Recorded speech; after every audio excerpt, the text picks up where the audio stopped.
내가 아직 너희와 함께 있어서 이 말을 너희에게 하였거니와 보혜사 곧 아버지께서 내 이름으로 보내실 성령 그가 너희에게 모든 것을 가르치고 내가 너희에게 말한 모든 것을 생각나게 하리라. 평안을 너희에게 끼치노니 곧 나의 평안을 너희에게 주노라. 내가 너희에게 주는 것은 세상이 주는 것과 같지 아니하리라. 너희는 마음에 근심하지도 말고 두려워하지도 말라. 하나님의 말씀입니다. 하나님께 감사합니다. 주님 앞에 예배로 모이신 여러분에게 그리스도의 은혜와 평강이 충만히 임하기를 주의 이름으로 축복합니다. 예수님을 제자들은 사랑했습니다. 근데 예수님이 떠나신다고 그러는 거예요. 그리고 떠나시는 일이 죽는다는 말씀이에요. 그리고 너희는 내가 가는 길을 따라올 수 없다. 그렇게 말씀하시는 겁니다. 그러니 당황하고 혼동에 빠지지 않을 수가 없습니다. 베드로가 제자들을 대표하여 곳곳 성경에 기록되어 있는 대로 말을 한 내용을 따라가 보면 제자들의 심령을 충분히 이해할 수 있습니다. 우리가 제자들이었다면 안 그랬을 것 같다 싶은 마음을 저로서는 갖기 어렵다 싶습니다. 예컨대 우리가 모든 것을 버리고 주님을 따랐습니다. 그렇게 말한 제자들입니다. 실제로 다 버리고 따랐죠. 다 버리고 따랐습니다. 주님이 떠나가시면 어떡해요? 고작 3년 세월에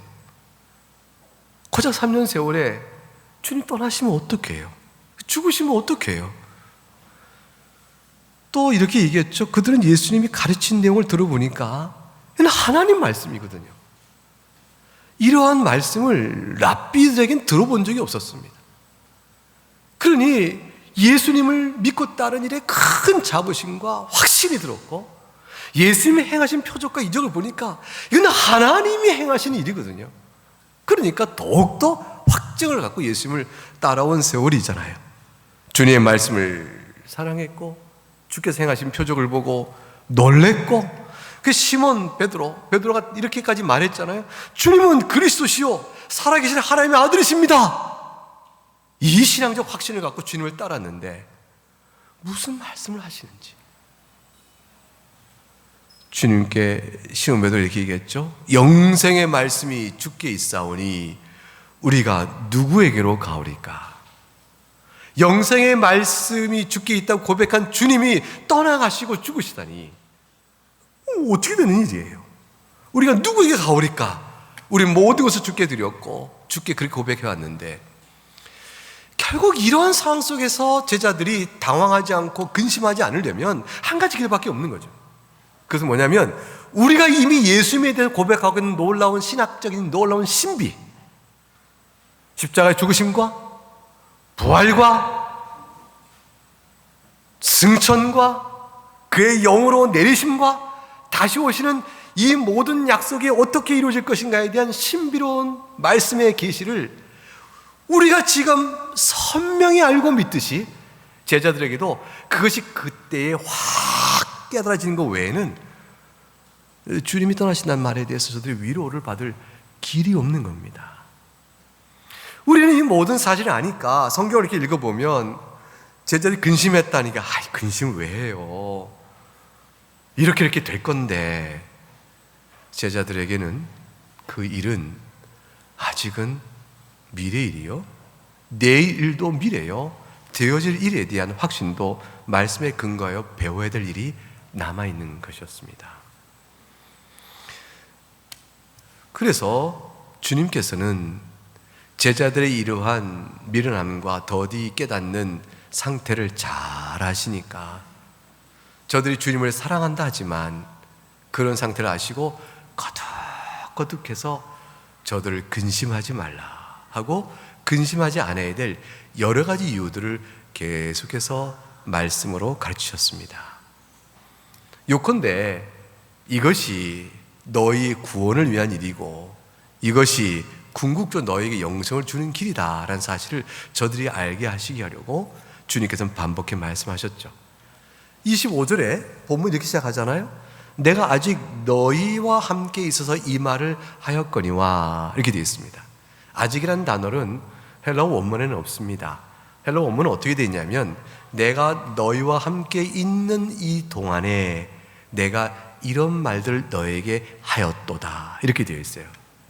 그러니까 그 말의 뜻은 뭐냐면 지금까지 우리가 살펴본 말씀을 주신 것, 그것을 뜻합니다. 주님이 지금까지 제자들과 함께 있으면서 가깝게는 요 근전 문맥 요한복음 14장에서 볼 수 있는 것이요, 더 길게 보면 내가 너희와 함께 있는 동안에 가르친 모든 내용을 기억하라, 그것을 말씀하시는 것이죠.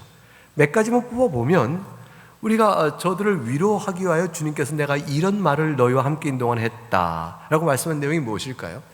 그건 우리가 지난주 설교에도 그렇고 지지난 설교에 했던 말들을 정리하면 이것입니다. 첫째는 주님께 떠나시는 것은 제자들의 거처를 예비하러 가시는 것이다. 두 번째는 주님께 떠나신 후에 제자들은 예수님이 일하신 것을 똑같이 할 것이며 더 나아가 더 큰 일도 할 것이다. 세 번째는 주님의 일을 하기 위하여 저들의 주의 이름으로 무엇인지 구하면 저들이 그걸 받을 것이다. 네 번째는 또 다른 보혜사 성령 하나님이 제자들과 함께 있을 것이다. 다섯 번째는 제자들을 고와 같이 내가 결코 버려두지 아니할 것이요 눈으로는 보이지 않아도 영으로는 내가 너희와 함께 있을 것이다. 여섯 번째는 주님을 보지 못하나 여전히 사랑할 수 있는 길이 있고 나와 함께 있으면 알 수 있는 길이 있으니 그것은 무엇이냐면 내가 너에게 준 계명을 지키는 것이다. 이렇게 말씀하셨어요.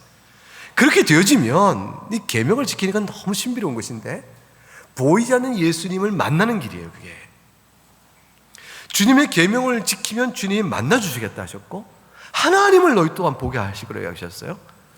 그러면 내가 계명을 지킴으로 비로소 주님 나를 만나주신 것이 아니고 주님의 사랑을 입어 주님을 사랑합니다 하고 고백하는 것이 주님의 계명이 지키는 일이에요.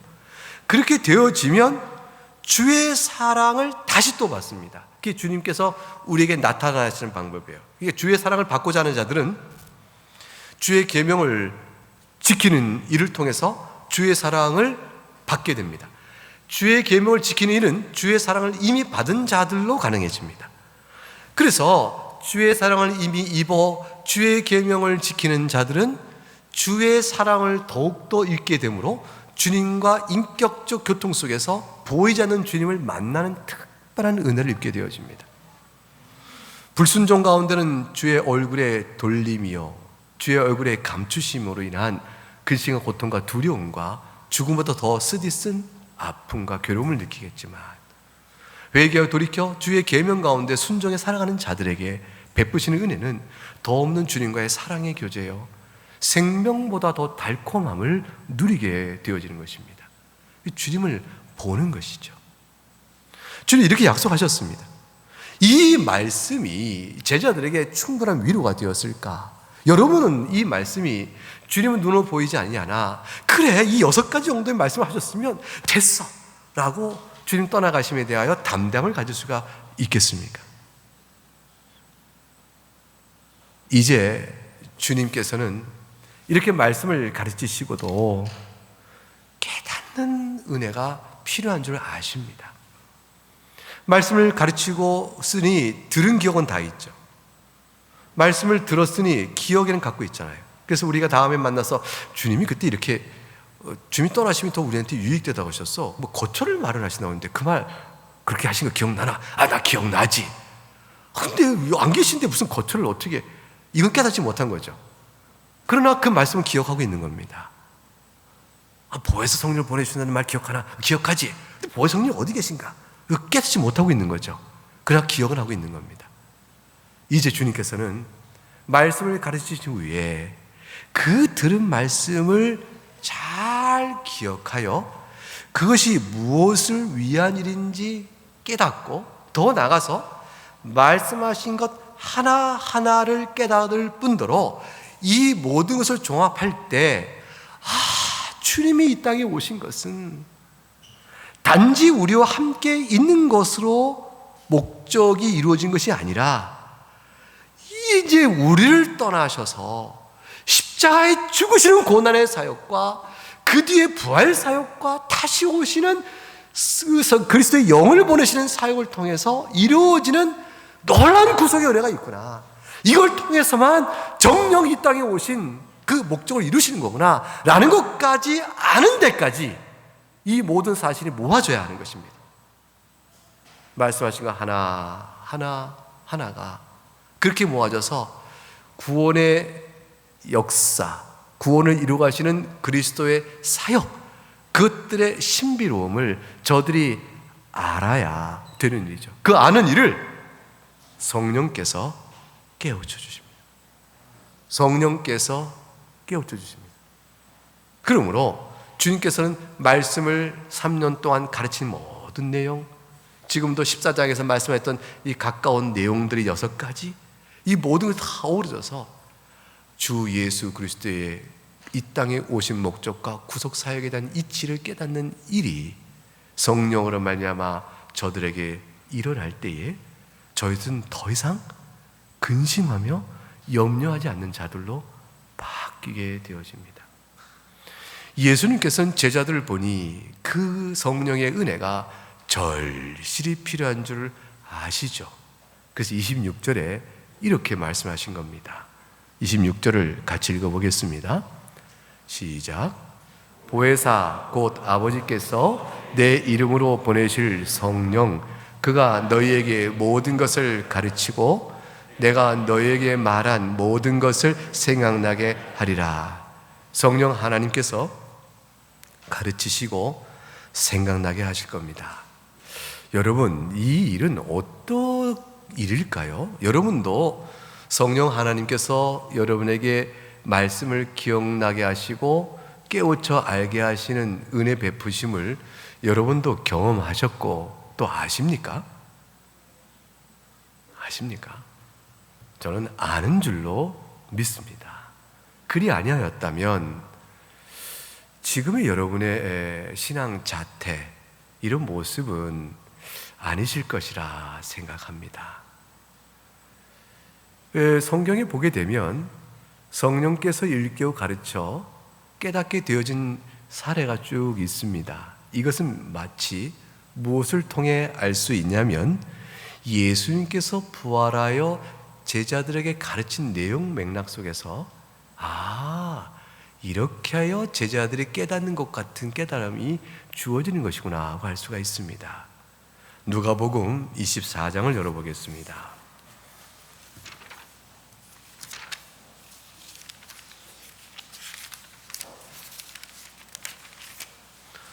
누가복음 24장 32절을 보시기 바랍니다. 엠마오로 가는 길에 부활하신 예수님을 만난 제자의 얘기가 있습니다. 그들이 32절, 누가복음 24장 3절에 뭐라고 했죠? 서로 말하되 길에서 우리에게 말씀하시고 우리에게, 그 다음 같이 읽어봅니다. 성경을 풀어주실 때에 우리 속에서 마음이 뜨겁지 아니하더냐. 여러분, 하나님 말씀으로 마음이 뜨거워지고 하나님 말씀으로 마음이 감동이 되어지고 하나님 말씀 때문에 주여 내가 믿나이다, 그 고백이 여러분 가운데 있잖아요. 무엇으로 여러분이 설득되어 여기 와 있어요? 그렇게 고집스러운 우리를 설득시켜서 주님 앞에 예배케 하시는, 나오게 하시는 그 은혜가 바로 이거예요. 우리 마음에 뜨거워짐. 누가복음 24장 가서 17절부터 내려가 보면 무엇을 저들이 성경을 풀어 깨달았을까요? 무엇을 깨달았기에 그토록 마음이 뜨거워지고 깨달음이 주어졌을까? 핵심, 지금 제자들이 예수님이 떠나간다는 것 때문에 근심하고 염려할 때 저들이 알지 못하고 아직 확신치 못하여 아직 뚜렷하게 보지 못하여 근심 염려하는 바로 그 내용이 뭘까? 그것이 바로 지금 누가복음 24장 17절 이하에서 그 핵심, 깨달아서 핵심이 풀어지고 있습니다. 이렇게 설명되고 있습니다. 예수께서 이르시되 17절 제가 있습니다. 눈으로 따라오시기 바랍니다. 너희가 길 가면 서로 주고받고 하는 이야기가 무엇이냐 하시니 두 사람이 슬픈 빛을 띠고 머물러 서더라. 그 한 사람인 글로바라 하는 자가 대답하여 이르되 당신이 예루살렘에 치려면서도 요즘 거기서 된 일을 혼자만 알지 못하느냐. 이르시되 예수님이 무슨 일이냐. 이르되 나사렛 예수의 일이니 그는 하나님과 모든 백성 앞에서 말과 일에 능하신 선지자이거늘 우리 대제사장들과 관리들이 사형 판결을 넘겨줘 십자가에 못 박았느니라. 우리는 이 사람이 이스라엘을, 그 다음 중요한 말 나와요. 우리는 이 사람이 이스라엘을 속량할 자라 바라노라. 무슨 말이냐면 이사야가 메시아라고 믿었더라 그 말이에요. 이뿐 아니라 이 일이 일어난 지가 사흘째요. 또 우리 중에 어떤 여자들이 우리로 놀라게 하였으니 놀라운 소식을 전했습니다. 이는 그들이 새벽에 무덤에 갔다가 그의 시체는 보지 못하고 와서 그가 살아나셨다는 천사들의 나타남을 보았다 함이라. 부활의 소식을 전합니다. 근데 믿지 못하는 거예요. 또 우리와 함께 한 자 중에 두어 사람이 무덤에 가 과연 여자들이 말한 바와 같음을 보았으나 예수는 보지 못했느니라 하거늘로 끝납니다. 부활을 확신치 못하고 있는 것이죠.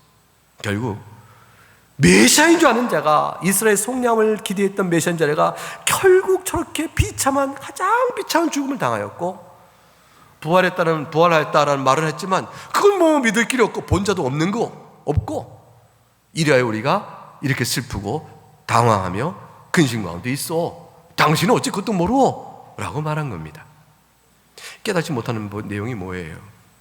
왜 죽으셨고 이스라엘 속량할 메시아가 왜 죽어야 하는지, 그리고 그가 부활을 통해서 구속사역을 어떻게 이루시는지, 이 비밀을 엠마오로 가던 제자들도 모르고 있는 겁니다.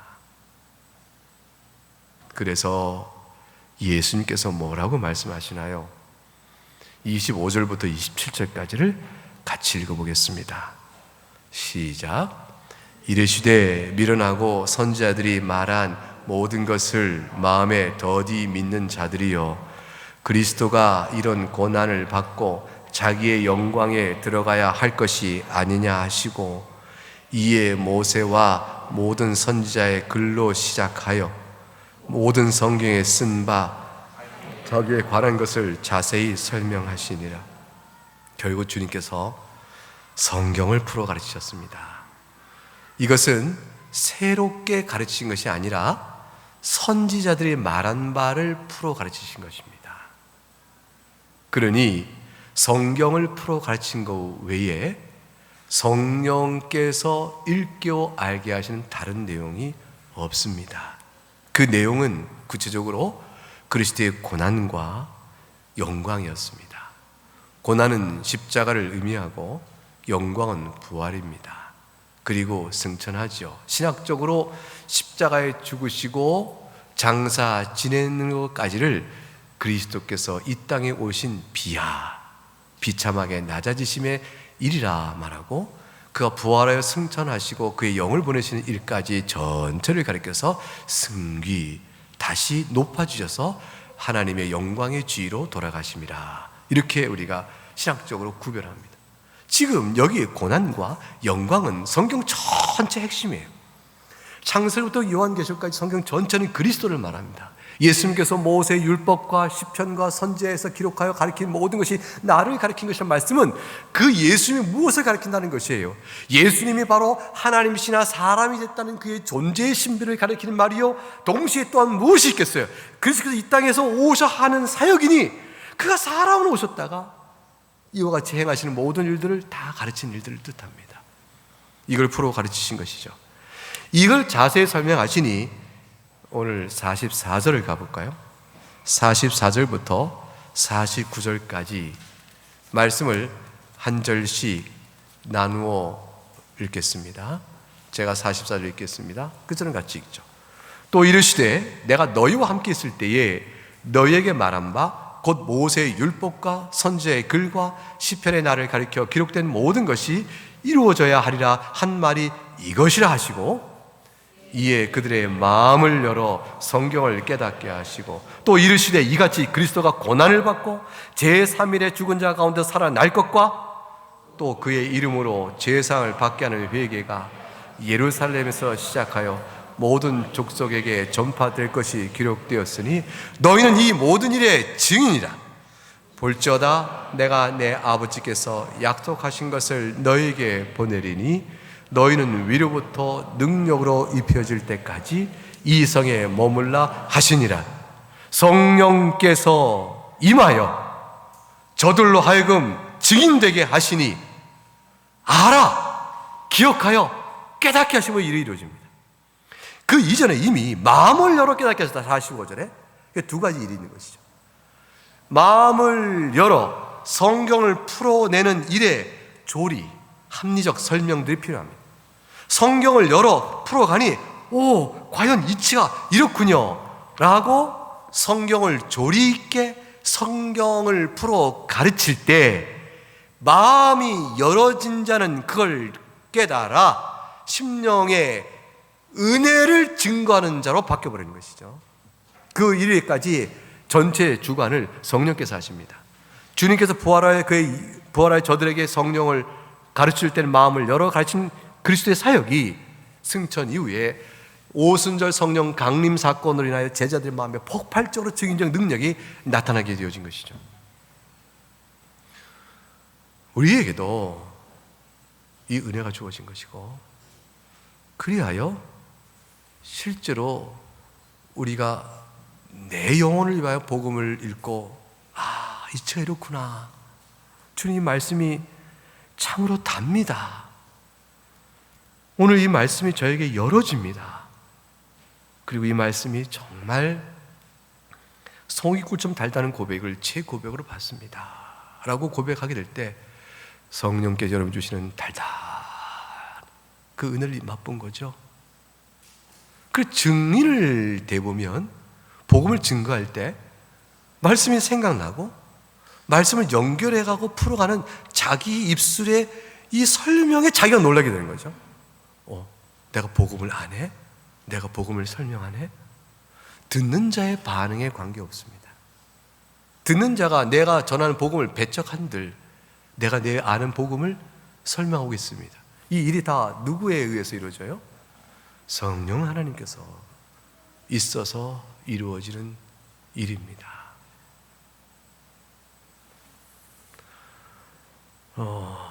베드로가 이제 고넬료를 찾아가서 예수 그리스도의 복음을 전한 일이 사도행전 10장에 써 있고, 그 내용을 가지고 유대인들이 아니 이방인을 찾아가서 밥을 먹고 복음을 전했다 하여 실문할 때 베드로가 이렇게 얘기합니다.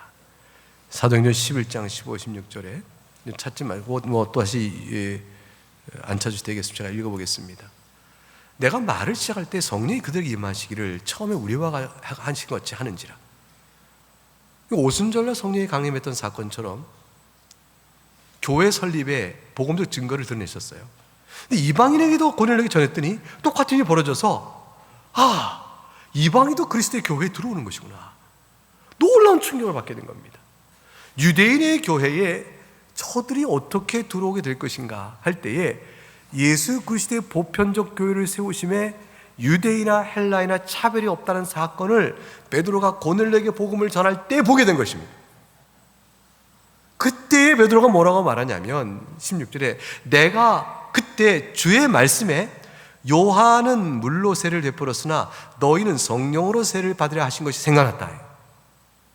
물로 세를 주는 회개적 요한의 세를 넘어서서 예수 그리스도로 말미암아 그에 연합되어지는 신비한 세례는 성령으로 말미암아 그리스도의 몸과 연합되어 함께 죽고 함께 사는 것인데, 그거를 가리키는 성령의 역사가 저 이방인에게도 나타났다는 사실을 그때의 성령께서 임하신 사건을 통해서 내가 보게 되었다. 그게 바로 보편교회에 속하는 원리인 것이죠. 우리 모두 다 예수 그리스도를 믿는다고 신앙을 고백했을 때 주님의 몸에 영적으로 우리가 연합되어집니다.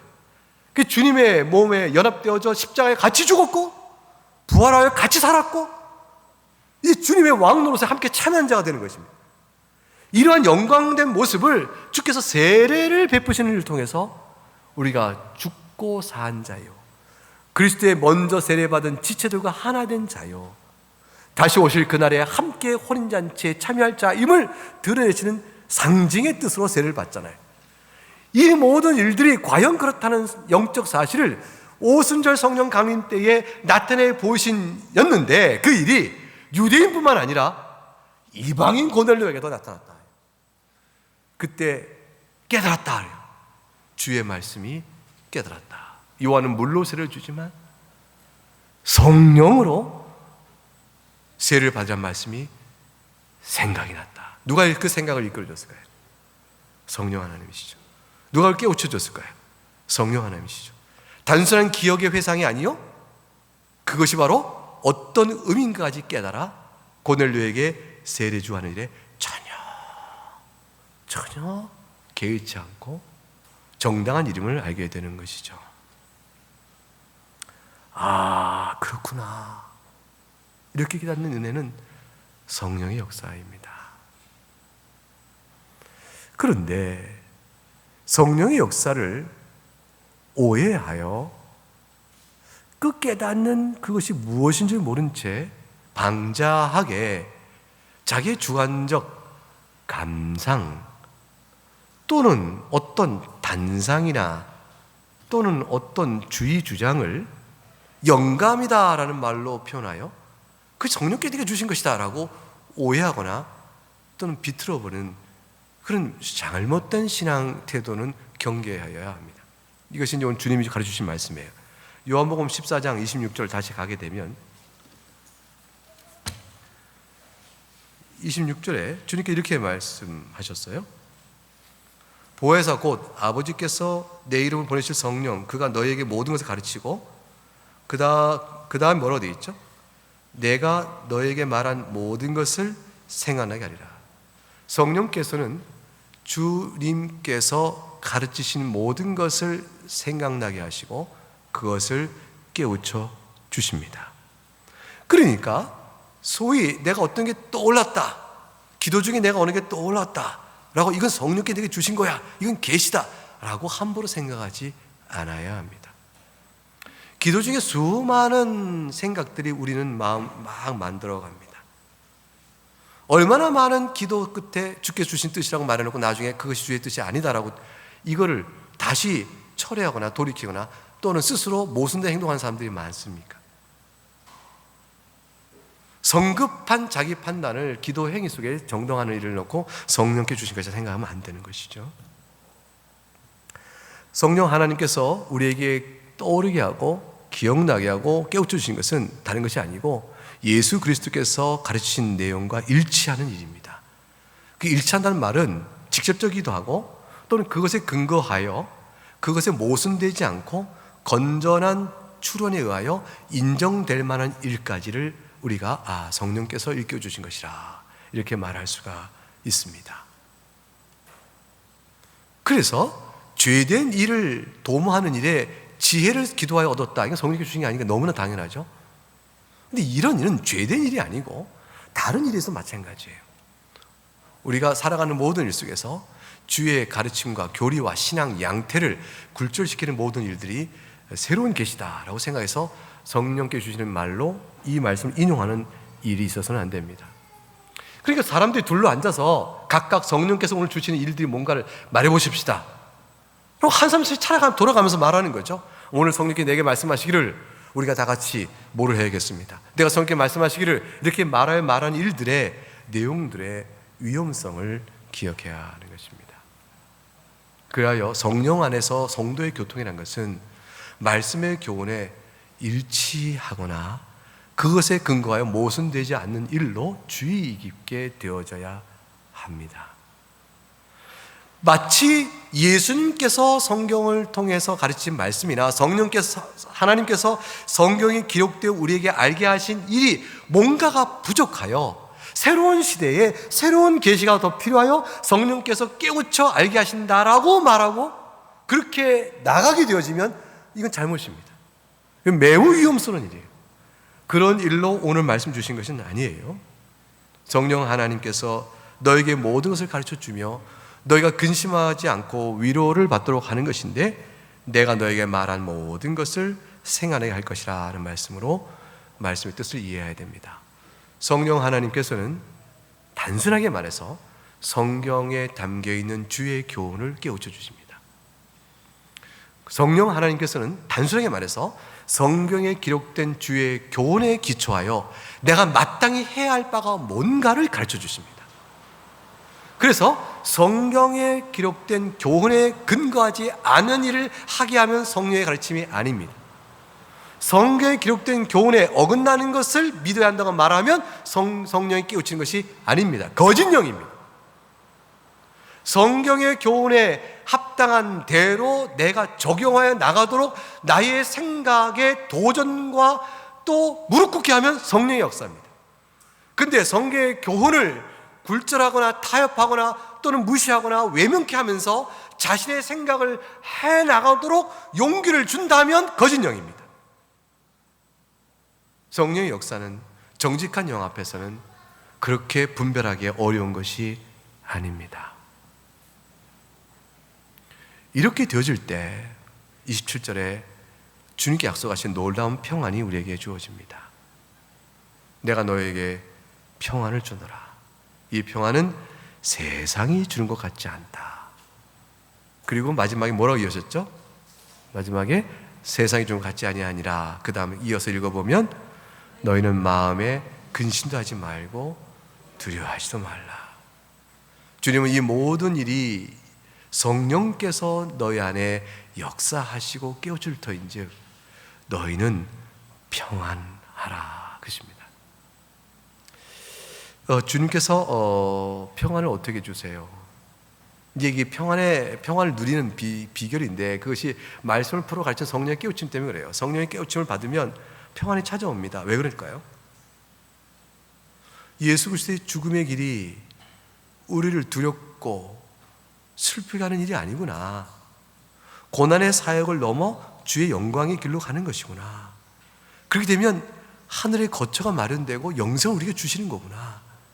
성령을 보내신다고 했으니 우리는 보이지 않는 주님이 보이지 없다고 해서 두려워할 것이 아니구나. 주님을 사랑하면 되는구나. 이런 마음에 담대함과 평안이 채워지게 되어집니다. 하나님 말씀에 순종하여 엎드리면 평안이 옵니다. 그래, 이 세상에 바랄 거 뭐가 있다고. 내가 왜 이래? 괜찮아. 이겨낼 힘을 얻을 때 주께 주신 평안이 옵니다. 육적인 평안과 다르죠. 육적 평안은 육적 만족에서 오는 거지 않습니까? 육적인 결핍은 우리에게 불안과 괴로움을 주지 않습니까? 요한복음 16장 한번 넘겨가 보세요. 이 평안이 어떤 것인지 주님이 성격을 설명합니다. 요한복음 16장 32절과 33절 말씀 같이 읽어봅니다. 보라, 너희가 다 각각 제 곳을 흩어지고 나를 혼자 둘 때가 오나니 벌써 왔도다. 그러나 내가 혼자 있는 것이 아니다. 아버지께서 나와 함께 계시느니라. 이것을 너에게 이르는 것은 너희로 내 안에서 평안을 누리게 하려 함이라. 세상에서는 너희가 환난을 당하나 담대하라. 내가 세상을 이겼노라. 환난을 당해도 담대하라. 내가 혼자 있지 않고 아버지와 함께 계시니 내가 평안하고 그러므로 너희도 내 안에서 평안을 누릴 수 있다. 그 이유는 내가 세상을 이겼다. 죽음으로 세상을 이기시를 부리시기 때문에 그렇습니다. 주님은 이 평안을 우리에게 주신 것입니다. 부활하신 주님께서 누가복음 24장 36절에 제자에게 나타나실 때 뭐라고 하신지 아세요? 예수께서 친히 그들 가운데서 이르신 너희에게 제자에게 친히 서서 너희에게 무엇이 있을지어다? 평안이 있을지어다. 그걸 성경에는 평강했지만 헬라어 원문은 똑같습니다. 평안이 있을지어다. 주님 또 제자에게 나타나셔서 요한복음 20장에도 그러십니다. 예수께서 오사 가운데 서서 이르시되 너희에게 평강이 있을지어다. 아니 그 앞에서 이러셨어요. 너희가 평안하뇨 그러셨어요. 예수님은 지금 여러분에게 똑같이 말씀하십니다. 지금 여러분에게 예수님이 물으십니다. 평안하뇨? 여러분 뭐라고 대답하시겠어요? 아멘 하시겠습니까? 아멘을 못하시면 왜 못하십니까? 무엇이 아멘을 못하게 여러분 마음을 붙들고 있습니까? 예수님이 세상을 이기셨고 하나님이 예수님 안에 있고 너희가 내 안에 있고 내가 너희 안에 있으니 평안하뇨? 라고 물으신 겁니다.